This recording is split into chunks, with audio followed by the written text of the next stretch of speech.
Okay. The Val Atziri ritual.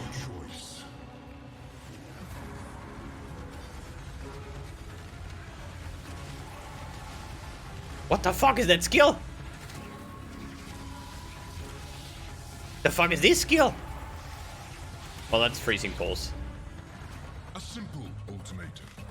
Leave with your life and a meager reward, or risk it all for a chance at ungodly riches. Exile, dude, scripted. But yeah, we're gonna risk it, obviously. The challenge grows. But fail and leave with nothing.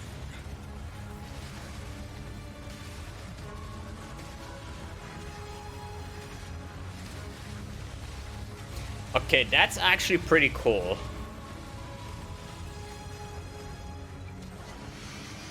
Reap the reward you deserve. 8 new gems.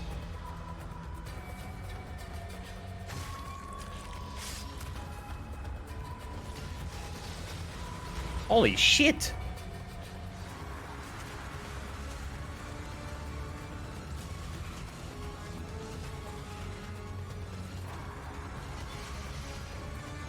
Reworked everything? Path of Exile rework leak? Ultimate reward requires ultimate risk. Face the ultimatum. See, that's what I'm talking about. Watching this badass 30 seconds trailer from like 2 months ago, right, is like, meh. But now I watch this and I'm like, holy shit, it's actually 5-hit. They think of blood sacrifices, or Queen Atziri, or lost temples in the jungle. But I think of risking your items. From Val Orbs through double corruption, the whole Val or no balls meme, we had to make sure that this expansion was about the concept of risking your items to get great reward. In each area of the Ultimatum League, you'll meet the Trial Master, an emissary of a Val entity. The damn text looks nice. On behalf of Chaos, the Trial Master enacts trials where exiles must risk an escalating set of valuable rewards as they attempt to overcome progressively more difficult encounters. In each trial, you'll be presented with a reward, an objective, and a selection of difficulty modifiers that make the trial harder. Once you've chosen one of the modifiers, you must then complete that objective under the constraints of that modifier in order to win the promised reward. Are we just gonna go all in all the time, dude? If you succeed YOLO in the challenge, League. the Trial Master will present you with an ultimatum. Either walk away with what you have earned so far, or risk it all to try to That's win additional insane. rewards. He'll offer you another item That if the you can game select an freezes additional while you difficulty can make modifier your and complete the decision. challenge with both modifiers present. If you fail though, you'll lose both rewards. Like, and how walk away often with does it nothing. happen when you talk to Yun or something, and there was a volatile spawning, and while you were checking out on your temple or whatever shit, you know that you die? Another difficulty modifier that stacks on top of the current ones. This cycle continues. until Like, the this rewards freezing become screen is, increasingly like, valuable and the encounter really good. extremely difficult. You'll have to pick a point to end your run and claim your spoils before you make the encounter too hard and lose everything. At its longest, an ultimatum in endgame maps can sometimes have up to 10 fast trials in a row, with a special surprise in the last one. In maps, you'll occasionally find items called inscribed ultimatums. These items can be placed in the map device to transport you to the Trial Master's domain. Each inscribed ultimatum specifies an offering that you must bring with you, a reward you can earn, and an assortment of ultimatum difficulties. That's Tim's league, dude! If you're able to complete the Trial Master We're will reward you with the specified reward. If Aaron is actually which gonna, usually like, worth around twice the sacrifice value of mirrors the every item single it's from. time, dude. For example, you may be asked to risk an Exalted Orb to win a stack of 2, or potentially risk a stack of 5 to win a stack of 10.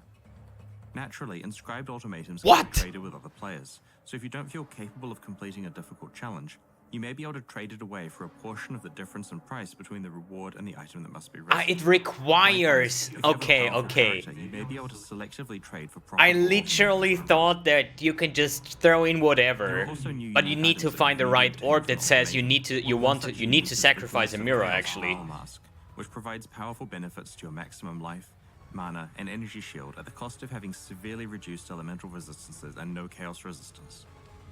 The item can be corrupted multiple times and has unique corruption outcomes, Okay, such as gamble. removing a random modifier or transforming it into a different random Head of the High Templar. that retains its corruption implicit mod. Another new Val unique item in Ultimatum is Mahuzottl's Machination, which grants you 6 keystone passives at once. Combining all of these keystones results in some very unusual outcomes, and the item features an entirely new unique keystone as well. We have worked hard to make sure that Ultimatum doesn't punish you for being in a party with other players. Party members compete in trials together, but have separate rewards available to them that will need to be locked in to begin the trial. Each player votes on which difficulty modifiers to select. If there's a draw in votes, the modifier will be chosen at random. If one player wants to take their reward and opt out of the next difficult trial, they're able to do so without stopping the other party members from continuing.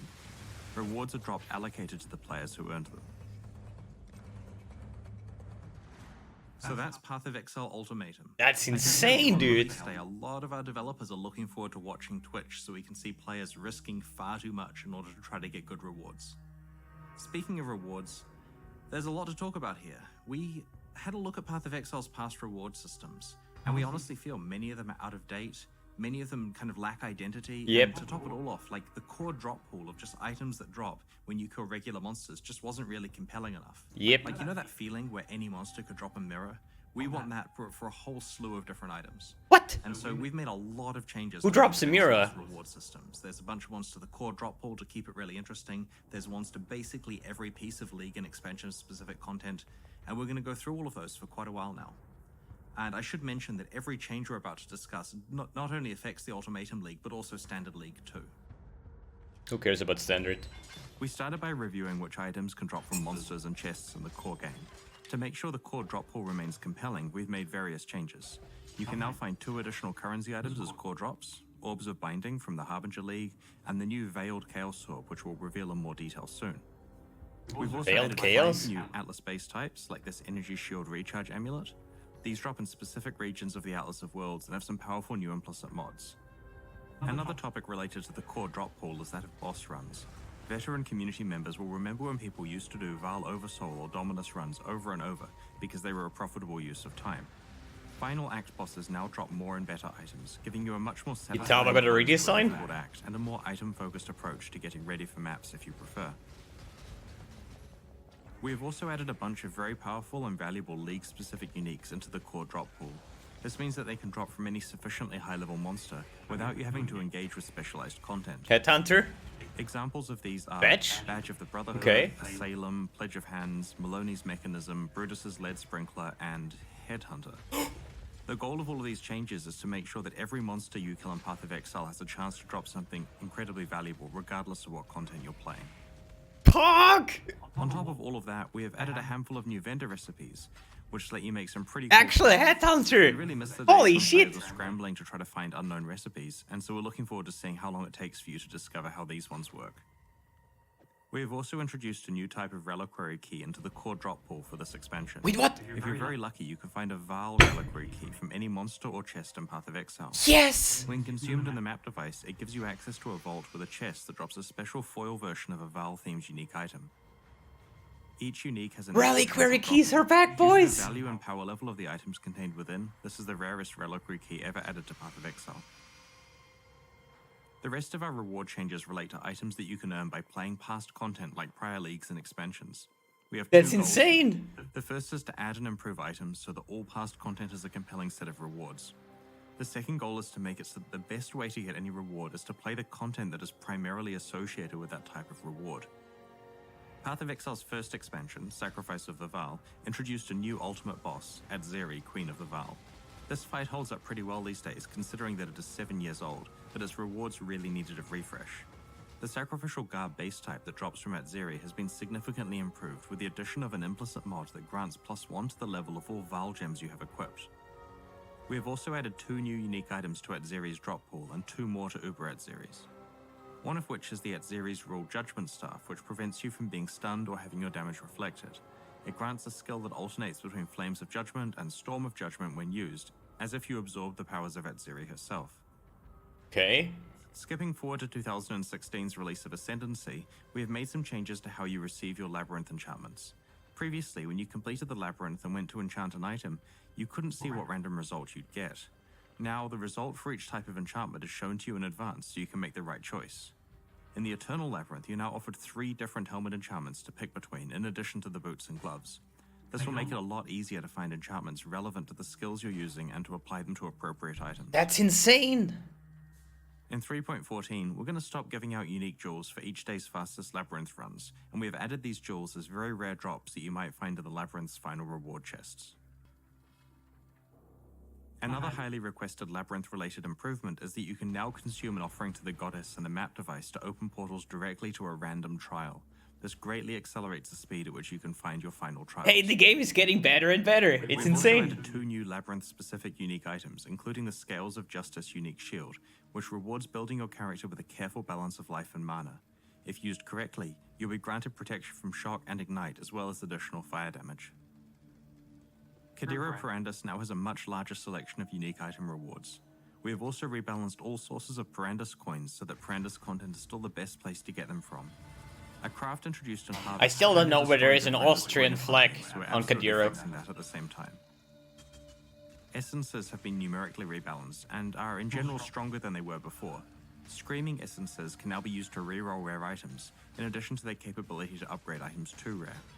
The 4 Corrupted Essences have had some of their less useful outcomes improved or replaced. Now, the only way to get the powerful upgrade-only top-tier Essences is through Remnants of Corruption, which come from Essence content. Blessings, Yeah, currently that's used normal. to upgrade Breach uniques, can now be used to upgrade Breach stones between tiers also. Dude, I already see me gambling, dude. Abyss jewels have been rebalanced and are on 1000 average blessings versus breach We've also stones. buffed the 100%. to make sure that they are the best Spoiler place to get alert. Abyss jewels. We have also introduced Abyss Scarabs and have added 4 new Abyss-specific unique jewels, such as Tekrod's Gaze, a murderous eye jewel that increases your main hand critical strike chance and your offhand critical strike multiplier based on how many murderous eye jewels you have equipped. That's insane for my accuracy stacking, dude. That runs like 20 Abyss jewels. And grants your projectiles a chance to be able to chain when colliding with terrain proportional to this number. These unique jewels have a chance to drop from any of the unique encounters at the end of the Abyssal. Did I just say? And these encounters are now by far the most reliable way to obtain a Stygian Vice belt. We have added a handful of new beastcrafts, such as add a mod to a map, or add a mod to an influenced item, which consume existing beasts. There are some other aspects of beastcrafting that we've been keeping our eye on for a while. So and that's we're taking like this opportunity to rework them. kinda that harvest? Gameplay is less reliant on obtaining certain beastcrafts. Now, when you use a splitting beastcraft recipe on an item, both copies are marked as split, which prevents them from being split again. Oh, good, They will thank not you. reprint split items. One of my favorite reward changes in this I know a lot expansion of is that people will Incursion's disagree, Temple but of this, Iron like, Martel can now be itemized. one guy gets a Once 4 you have white access to the item map and then device, splits Alpha it can for a turn your fee, you know, completed fuck and ready to this. run temple into a tradable object that can be consumed in the map device. This means that players can specialize in either making temples to trade to other players or trading for temples that are ready for them to run. There have also been a lot of changes to the temple. As you may know, specific rooms in the Temple of Atsuado can drop unique incursion items that can be later upgraded. Many of these base unique items have been improved in this update. Previously, the temple's boss, the Omnitect, dropped random rare items with special incursion mods on them. Now it also drops rare items with incursion mods based around... But the it's rooms that insane, the so temple contains. if I want to have a double corruption chamber, I just buy the temple with a double corruption chamber and do it myself. No more scams. Which results in more monster density, challenge, and reward. Like if they would do this with harvest crafting, you know, like adding harvest craft orbs like beasts. We have performed a modernization pass on rewards from temple rooms so that they're competitive with rewards from newer leagues. The explosive room also contains some basic chests that can be opened with flash powder kegs if you don't need them for opening a path elsewhere in the temple. Delve has had a big increase to early rewards and a reduction to the quantity of high-tier rewards spawning at very deep depths. The end result is that Delve is a lot more rewarding for almost everyone, but a few extreme players who delve very deep will not be getting quite so rich from it. Rip The Casey. problem with rewards and Betrayal is that players deem it not worthwhile to kill Katarina, because it resets your Betrayal syndicate board. Yep. In this expansion, we have massively increased the incentive for doing this. Now if you manage to kill Katarina, all Syndicate members drop their rewards at 1 tier higher than they previously would. This change required the introduction of a new 4th tier of reward from each Syndicate member and encourages the use of a larger variety of Syndicate targets and Safe House leaders. We have improved rewards that were not as interesting or valuable as the best ones. For cases where we deemed rewards too powerful, we moved them to tier 4 rather than nerfing them. The tier 4 rewards are approximately twice as powerful as tier 3 ones were. We have also added a new unique item to Katarina's drop pool as further incentive for killing her. Okay. The Cane of Kulamak drops only from Katarina. Similar to Paradoxica, it has 3 veiled modifiers that must be unveiled one at a time via Jun. This means that each version of the Cane could be entirely different, and because of the way the veiled modifier system works, you have the chance to get 3 mods that potentially synergize extremely well, or maybe just a crazy bag of mods that don't work together. Furthermore, the Cane itself scales up the magnitudes of any unveiled modifiers on it. We have made some changes to how unveiling mods works. You still get offered a choice of 3 mods, but these are now more powerful versions of the existing ones. The powerful ones are unveiled onto items, and the normal versions are the ones you unlock that can be crafted onto items. Also, progress towards unlocking crafting of veiled mods is at a slightly faster rate than before. Some very powerful veiled modifiers are now only available at their original strength on the unveiled version of the modifier, and the crafted version of the modifier has been lowered in power. Okay. Earlier in the presentation, I alluded to the new Veiled Chaos Orb as an item that has been added to Path of Exile's core drop pool. This new currency item rerolls the target item with new mods, like a regular Chaos Orb does, but one mod is guaranteed to be a Veiled mod. While it can drop from any monster or chest in the game, that's the most cool. effective way of getting it is from Isling and some Betrayal safe houses.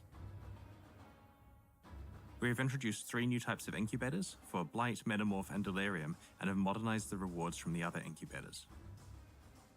The item yield from chests and blighted maps is now affected by a portion of the map item's quantity, giving you a reason to roll your blighted maps if you can handle the additional challenge. Yeah, finally. Took a while. Alignments to blighted maps have been rebalanced and reworked so that each has its own purpose and with a consistent increase in reward as the oils get rarer. This is basically entirely buffs, because one big nerf we needed to do was already done last league. You can now corrupt blighted maps. These can very rarely drop the new tainted oil, which allows you to apply anointments to corrupted items. Finally! We have also introduced blighted scarabs. So much quality of life, it's insane, dude! We have added 2 new types of catalysts themed around speed and critical strikes, respectively. These new catalysts are rarer than previous ones. As discussed in the recent development manifesto, the current 3.13 version of Harvest is too rewarding, so we're rebalancing its crafting and also increasing how often you'll encounter portals to the Sacred Grove. The current version spams you with way too many crafts, so each seed has a chance to grant a craft now, reducing the overall number of crafts you can perform per garden, though you will encounter the grove 60% more than you did before. Some of the most powerful crafting options have been removed or changed. The Heart of the Grove encounter is now a map fragment that can randomly drop from tier 4 harvest bosses instead of rarely replacing the entire grove when it spawns. Yeah, that's pretty good. She's like so rare. With the release of Ultimatum, Ritual will But be not added to really the profitable game, either. with a chance to occur in each map you play. It has also been added to the Atlas passive skill tree system and is available as a Sextant mod.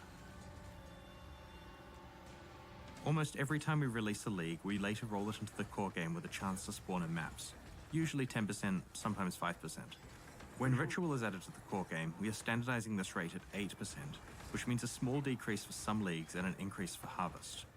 We have rebalanced other things to compensate, like the rate at which Heist Rogues level up.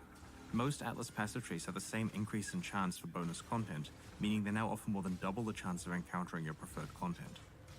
Okay. So I just spent a ton of time describing lots of buffs to Path of Exile's different rewards. It's insane, systems, dude. And there was one nerf that I left to last. And this because it's a nerf to a league that I kind of care about a bit. Talisman was one that I kind of led the design on, and players joke that it's my favorite league.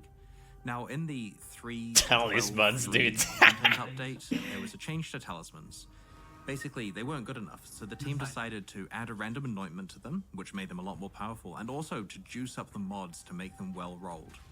And that was overkill. Like, as you've seen recently, talismans have just been dropping with insane mods and great anointments. And we felt in this expansion, especially because you can use tainted oils in order to redo the anointments on talismans, because now you can modify corrupted amulets. Honestly, they don't need the well-rolled mods anymore, and so we've removed that. Talismans are still compelling, but they're not quite where they were in the last league. I don't even pick up Every Path of talismans. Exile expansion needs new ways for players to slaughter their enemies.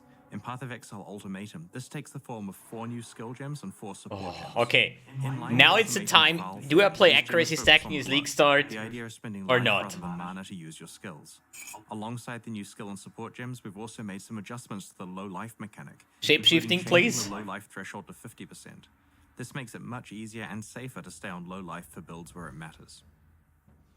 Typically, when players create low life builds, they rely on Energy Shield to protect themselves against incoming damage.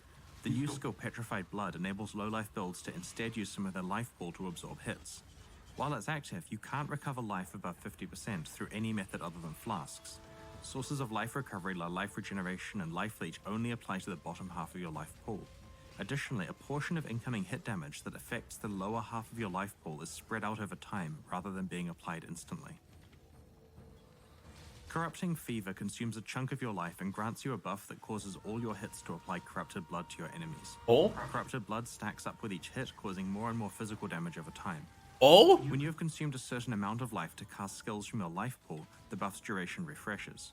Essentially, as long as you're consuming life to use skills, you'll be causing damage over time to stack on enemies. Be careful though. The Exile skill shoots tendrils of blood in front of you at the cost of life rather than mana. In addition to a strong physical damage, Vampire it also applies build? a physical damage over time debuff, which can stack up to 3 times. You can also support Exsanguinate so that its tendrils chain from one target to the next. Reap conjures a giant bloody scythe that swings across a selected area, applying strong hit damage and physical damage over time. Each use of the skill causes it to gain a charge that scales its damage up and increases its life cost up to 5 times. These charges drop off over time as well as after killing enemies, making Reap very powerful at stacking up damage against single targets. We've also added 2 new support gems that have split the existing blood magic support into 2 separate support gems. The first of these is the Arrogance support, which causes supported skills to reserve life instead of mana, and also provides an increase to the effect of auras that it supports. Just like the original blood magic support gem, the reservation multiplier diminishes as the gem levels up. The Life Tap support gem causes supported skills to cost life instead of mana.